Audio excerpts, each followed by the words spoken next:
Usikilize hadithi hii usiku, itakufanya usiweze kulala.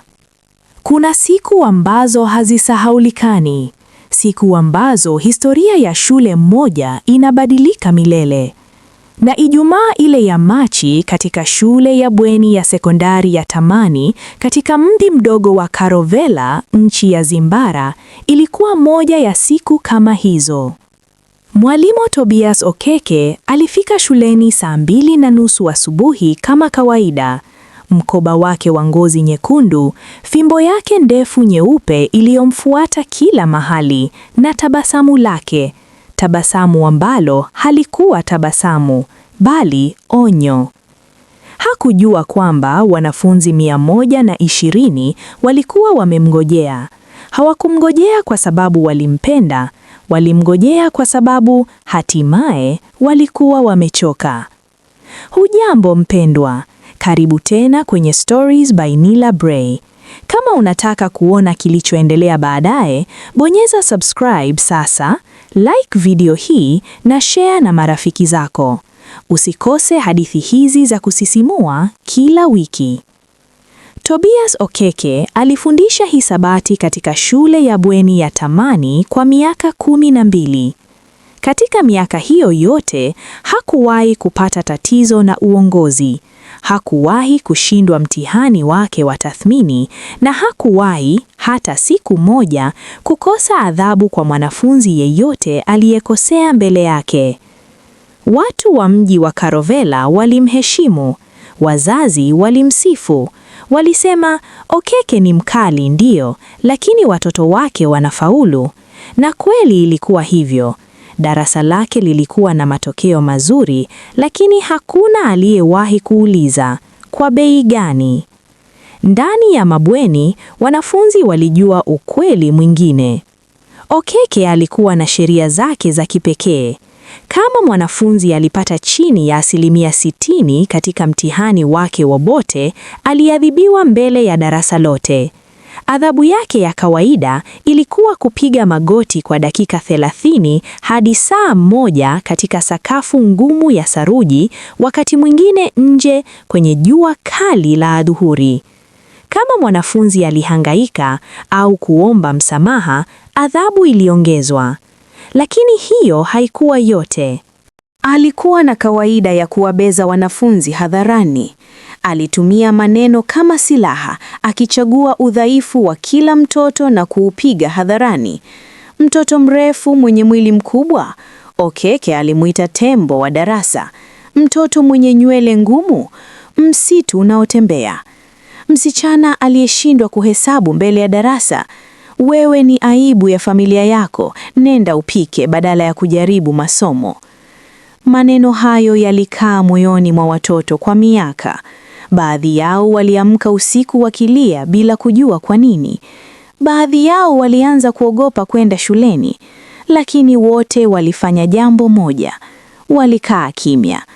Kwa sababu Okeke alikuwa na nguvu, na wao walikuwa watoto tu. Daniela Mwenda alifika Tamani akiwa na umri wa miaka 16. Alitoka Karovela Kaskazini, familia ya wakulima wapole. Mama yake alimfunda kwa uchungu wa moyo wote, akimwambia, elimu ndiyo silaha yako pekee mwanangu. Daniela alikuwa na akili kali na moyo wa moto. Alifanya vizuri katika masomo yote, isipokuwa hisabati ya Okeke. Si kwa sababu hakujua, bali kwa sababu maneno ya Okeke yalimfanya mikono yake itetemeke kila mara aliposimama mbele ya ubao. Siku moja Jumatatu asubuhi, Daniela aliingia darasani akiwa amechelewa dakika 3. Mlango ulikuwa umefungwa. Okeke alikuwa ndani, anaeleza equation ngumu baoni. Daniela alibisha mlango pole pole. Okeke alisimama, alimwangalia kwa macho yenye baridi. Kisha bila haraka aliuliza, "Jina lako?" "Daniela Mwenda mwalimu." Daniela Mwenda. Alirudia jina lake pole pole, kana kwamba alikuwa anaonja ladha mbaya. "Umechelewa, huheshimu wakati, huheshimu masomo. weka mkoba chini, piga magoti pale nje mbele ya dirisha ili wote wanaopita waone kijana ambaye hawezi kuja shuleni kwa wakati. Darasa lilikaa kimya. Wote walimwangalia Daniela. Wengine walishuka macho yao kwa aibu, aibu ya mtu mwingine ambayo inakugusa kama yako. Daniela alitaka kupinga. Maneno yalikuwa kinywani mwake. Alitaka kusema kwamba barabara ya bweni ilikuwa imefurika mvua na alilazimika kupita njia ndefu. Alitaka kusema ukweli. Badala yake, alitoa mkoba wake, akaenda nje, akabwaga magoti yake kwenye sakafu ya zeheti, jua la asubuhi likimwangaza usoni. Macho yake yalikuwa kavu, lakini ndani, kitu kilichokuwa kimekaa kimya ndani yake kwa muda mrefu kilianza kutisika. Siku hiyo usiku katika chumba cha bweni, Daniela aliandika dayari yake, sentensi moja tu. Leo nilivunjika. Kesho nitaanza kukusanya vipande. Miezi miwili baadaye, Daniela alipata rafiki wawili wa moyo. Kwanza alikuwa Kofi Asante, mvulana mrefu, mwerevu, mwenye macho makubwa ya uchunguzi. Kofi alipenda kusoma vitabu vya sheria na haki za binadamu, vitabu ambavyo wazazi wake walimtumia kila mwezi. Pili, alikuwa Amara Diallo, msichana mfupi, haraka kwa maneno, mwenye kicheko kikubwa ambacho kilifunika maumivu yake ndani. Watatu hao walikutana kila Jumamosi baada ya mchana katika bustani ya nyuma ya maktaba, mahali ambapo mwalimu hakupita. Tunafanya nini? Amara aliuliza siku moja, akipiga mchanga kwa kidole. Tunaendelea kukaa kimya. Hatuwezi kupigana na mwalimu, Kofi alisema kwa utulivu. Wazazi wetu watatuambia tulimkera, uongozi utamhifadhi. Tumejaribu njia hiyo, haifanyi kazi. Daniela alikuwa amekaa kimya akisikiliza, kisha akasema, hatupigani, tunaandika. Wakaanza, polepole, kwa siri, kwa umakini mkubwa. Daniela aliandika barua, si barua za hasira, bali barua za ukweli. Tarehe, wakati, maneno halisi ya Okeke, matukio, majina ya wanafunzi walioathirika, kila kitu kilikuwa na ushahidi. Kofi alifundisha Daniela na Amara jinsi ya kuandika madai ya kisheria kutoka vitabu alivyovikusanya. Nani msimamizi wa shule? Wizara ya Elimu iko wapi? Kuna haki gani kwa wanafunzi wa bweni? Amara akafanya kitu kingine. Akawaongea wanafunzi wengine mmoja mmoja kwa siri. Aliwaomba waandike hata sentensi moja tu, tukio moja tu la jinsi Okeke alivyowaathiri. Hakuna shinikizo, hakuna kulazimisha. Aliamini kwamba wanafunzi wenzake wangehisi kama yeye. Hakukosea. Kwa wiki 6, vipande vya karatasi vilizidi. Wanafunzi 20, 30, 50. Hadi mwishowe, wanafunzi 79 waliwasilisha ushuhuda wao wa maandishi. Kila mmoja akiseme kwa sauti yake ya kimya, mimi pia nilikuwepo, mimi pia niliumia. Ilipofika Alhamisi usiku, Daniela alikaa peke yake baada ya taa kuzimwa.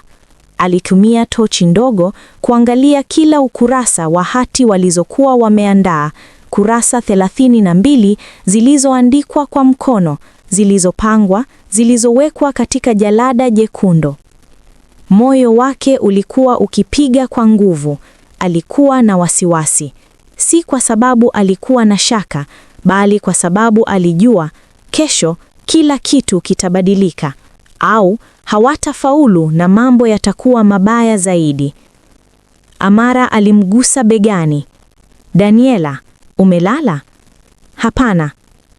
Nilikuwa nikiomba, Amara alisema kwa sauti ndogo, nikimwomba Mungu atusaidie, na nikajisikia, sijui, kana kwamba kila wanafunzi wetu wote wanasalimiana usiku huu, wote wanasubiri pamoja.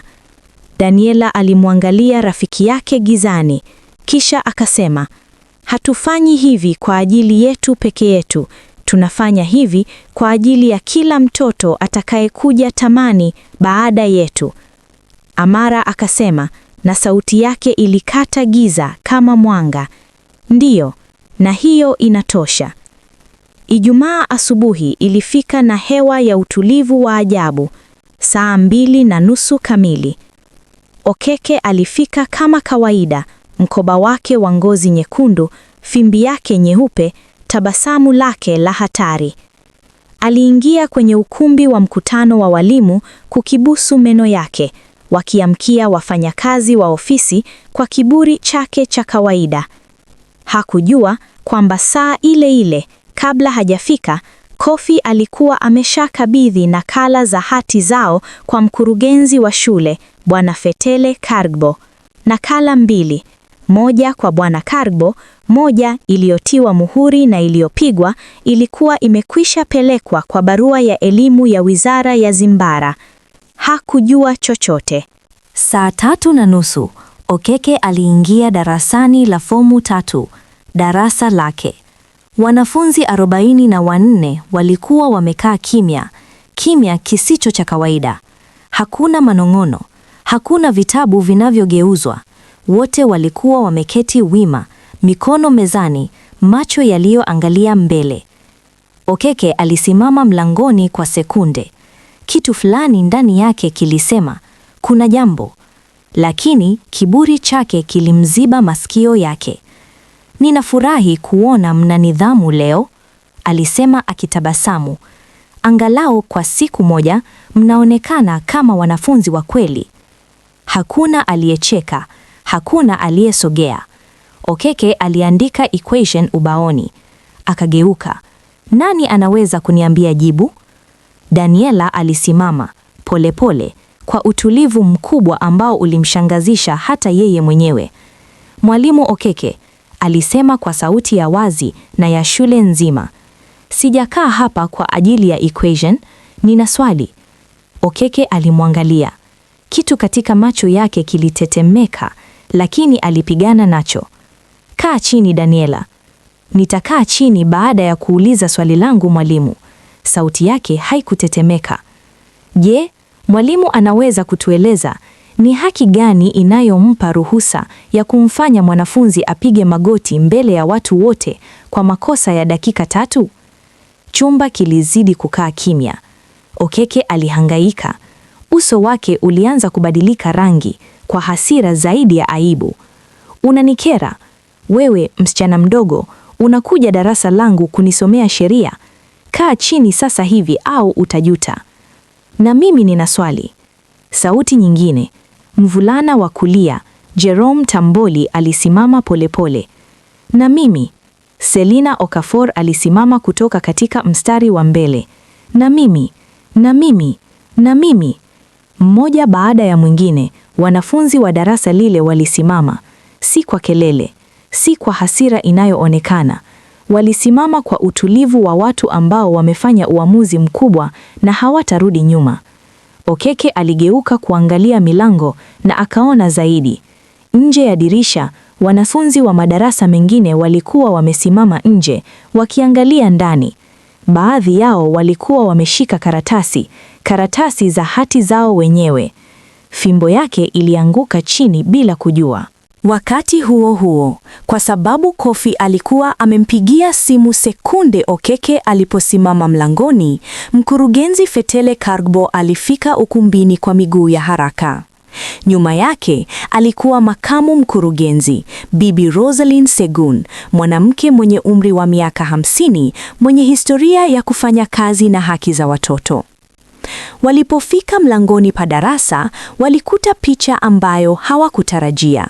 Mwalimu Okeke amesimama katikati ya darasa, uso wake umefunikwa jasho, na wanafunzi wote wamesimama wakimwangalia, si kwa hasira, bali kwa imara isiyokwisha. Daniela alimuona mkurugenzi, akamtazama moja kwa moja, kisha akachomoa jalada lake jekundu kutoka ndani ya mkoba wake. Bwana mkurugenzi, alisema kwa wazi, hati hii ina ushuhuda wa wanafunzi 79 wa shule hii. Kila mmoja ameelezea jinsi Mwalimu Okeke alivyomfanyia vibaya, kwa maneno, kwa adhabu za mwili na kwa kudhalilishwa hadharani. Tunaomba uchunguzi wa haki. Kimya kilizidi kuwa kizito kama chuma. Okeke alitaka kuzungumza, lakini maneno hayakuja. Kwa mara ya kwanza katika miaka 12, aligundua kwamba nguvu yake haikutoka kwake mwenyewe, ilitoka kwa hofu ya wengine, na hofu ile ilikuwa imeisha. Bibi Segun alipokea jalada, akalisoma kurasa 2 haraka haraka. Uso wake ulibadilika, akamwangalia Okeke kwa macho ambayo hayakuwa na huruma. Mwalimu Okeke, alisema kwa utulivu wa hatari, tafadhali nifuate ofisini sasa hivi. Okeke aligeuka, alitembea. Miguu yake ilikuwa mizito kama mtu anayetembea kwenye mchanga wa bahari. Wanafunzi wote walimwangalia anapopita, bila kelele, bila mshangao, waliangalia tu. Ilikuwa angalau vibaya zaidi kuliko kelele yoyote. Uchunguzi ulianza siku ile ile mchana. Wizara ya Elimu ilituma afisa mwandamizi, Bwana Celestine Abara, ambaye alifika shuleni saa 4:30 akiwa amebeba sanduku lake la mazungumzo na kalamu yake nyekundu. Kwa siku 2, wanafunzi waliitwa ofisini mmoja mmoja, walieleza, wakakumbuka, wakalia wengine wao, lakini wakazungumza, kila mmoja kwa sauti yake mwenyewe. Kilichofunuliwa kilikuwa kikubwa zaidi walivyotarajia. Okeke hakuwa anatumia adhabu tu. Alirekodiwa na mwanafunzi mmoja akisema kwamba watoto wa maskini hawastahili kusoma shule za boni na kwamba adhabu inawaandaa kwa maisha ya ugumu. Alikuwa na imani kwamba ukatili wake ni huduma. Wazazi waliitwa. Wengi walifika wakiwa na hasira ya aina mbili, moja kwa Okeke na moja ndogo ndogo yenye aibu, kwa sababu watoto wao hawakuwahi kuwaeleza. Mama mmoja, mama wa Jerome Tamboli, alipokea ripoti na kukaa kimya kwa muda mrefu. Kisha akamwambia mwanawe, ulikuwa na nguvu hata nilipokuwa sijui, nisamehe. Jerome alilia kwa mara ya kwanza tangu alipoingia shuleni. Siku ya 13 baada ya Ijumaa ile, matokeo ya uchunguzi yalitangazwa rasmi. Mwalimu Tobias Okeke alisimamishwa kazi bila malipo. Kesi yake ilihamishiwa bodi ya nidhamu ya Wizara ya Elimu, mwili ambao ulikuwa na mamlaka ya kumzuia kufundisha milele. Hali ya afya yake ya akili pia ilipendekezwa kuchunguzwa kwa sababu uchunguzi ulidhihirisha mfumo wa tabia uliodumu miaka mingi. Baadaye ilijulikana kwamba Okeke alikuwa amepitia miaka ya ugumu mkubwa, ukosefu wa kutambuliwa, ndoa iliyovunjika, deni kubwa. Hakuna cha kuomba msamaha hakusema, bali kuelewa. Maumivu ya mtu mzima hayawezi kumruhusisha kuwadhulumu watoto. Shule ya Tamani ilianzisha kanuni mpya. Kamati ya haki ya wanafunzi inayoongozwa na wanafunzi wenyewe ilianzishwa. Daniela alichaguliwa mwenyekiti wake wa kwanza. Amara aliandika makala kuhusu tukio hilo kwa gazeti la shule, makala ambayo baadaye ilisomwa na walimu wa mafunzo ya ualimu katika chuo kikuu cha Zimbara kama mfano wa haki ya wanafunzi. Kofi baadaye miaka michache aliingia chuo cha sheria. Katika barua yake ya kuomba udahili aliandika, nilijifunza kwamba sheria si silaha ya wenye nguvu peke yao, ni chombo ambacho hata mtu anayepiga magoti kwenye saruti anaweza kukinyakua, kama akifundishwa vizuri na akipewa ujasiri wa kukitumia. Miezi 6 baadaye, Daniela alirudi kwenye bustani ya nyuma ya maktaba, mahali pale pale walipokutana mara ya kwanza. Aliketi peke yake, alichomoa dayari yake ya zamani, ile aliyoiandika usiku ule wa kwanza. Akasoma sentensi ile, leo nilivunjika, Kesho nitaanza kukusanya vipande. Akatabasamu, si tabasamu la ushindi, bali la amani, ya aina ambayo inakuja tu kwa mtu ambaye amepitia moto na kutoka upande wa pili, akiwa bado yeye mwenyewe. Akafunga dayari, akaangalia jua linaloshuka juu ya miti ya tamani na akaandika sentensi mpya, mwisho wa hadithi yake ya kwanza na mwanzo wa hadithi nyingine. Mtu anayekupigisha magoti hawezi kukufanya upige magoti moyoni mwako isipokuwa ukimruhusu. Je, ulifurahia hadithi hii? Subscribe na kubonyeza kengele ili usikose hadithi nyingine za nguvu kama hii. Share na mtu anayehitaji kusikia hadithi hii leo. Maoni yako yanafurahisha. Tuambie, Daniela alifanya uamuzi sahihi?